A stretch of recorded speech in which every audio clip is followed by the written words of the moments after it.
Hi, it's a gorgeous evening tonight, 74 degrees, and you see the tree behind me? It's full of blossoms. Spring is in the air, which I love because I love the warmer weather and hearing the birds chirp, get to spend more time outside, and it's also the time of year where we have a lot more allergies.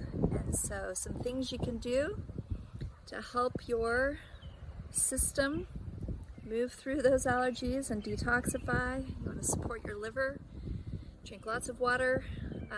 Bitters, which are in like your spring mixes, dandelion leaves, arugula is another bitter. Beets, I have a really great beet salad. It's carrot, apple, beets, and you grate them all. And you squeeze half of a lime in, put about a tablespoon of honey and mix it. You could add cranberries, actually craisens, or pumpkin seeds or sunflower seeds. That's really helpful, making sure you're getting enough sleep.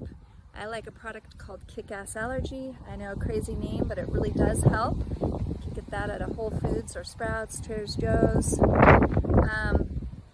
Also, NAC is really helpful if you get a lot of congestion. Quercetin is helpful. So enjoy this spring weather and stay well.